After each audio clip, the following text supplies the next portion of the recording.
It's time for business news with Ari Rabinovitch, and we got a real consumer spending theme going on in this segment today. Ari, let's start with Canadian Tire.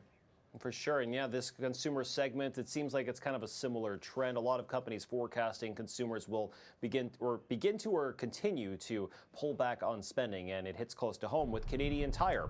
So the latest earnings from the company and showing that it actually did show a better profit compared to last year, but that's when the company was dealing with setbacks from a fire at a distribution center in Brampton. So just something to keep in mind. Canadian Tire, which is also behind brands like Sport Chek and Marks, among others, reported revenue was actually down by 5% last quarter.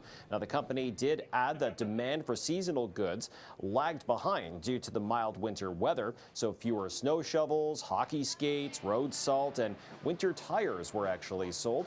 So that actually hit the bottom line for Canadian Tire and signaled that narrative is going to continue into the future with consumers continuing to pull back on spending. We'll see what the summer trend shows up, Melissa. And certainly now, movie theaters were hit hard during the pandemic, but that industry has really bounced back.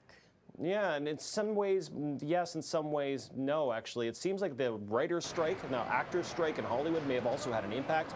So we heard from Cineplex, and it looks like at first glance, Cineplex did have a beat on earnings expectations. The company reported theater attendance and overall revenue was up slightly this quarter compared to last year, but profits may have had some question marks around it. Although on paper, profit results on this report did beat analyst estimates, Cineplex made a lot of the money from the sale of its Player One arcade business, which may have contributed largely to the profit results. The company opted instead to lease the gaming operations at its movie theaters.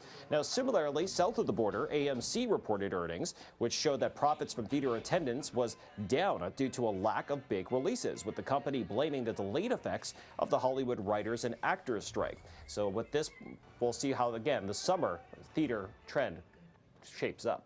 Okay, and we're willing to spend on a trip to the movies, but it appears we're cutting back on other forms of entertainment, Ari. Absolutely. At least some games are seeing a lot of struggles these days. Some, like Roblox, which sees a lot of the money bought from in-game purchases.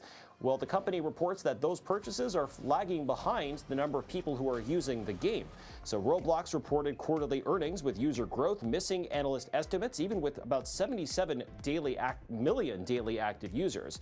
But this pullback in game revenue is the latest sign of a slowdown in the video game industry that has led many companies like Sony Group and Microsoft to let go of hundreds of studio employees. In Wall Street today, shares of Roblox sold off, down more than 20%. That was the worst day for the company in about 2 years, Melissa. Okay, thanks so much, Ari. We'll talk to you again tomorrow. See you then.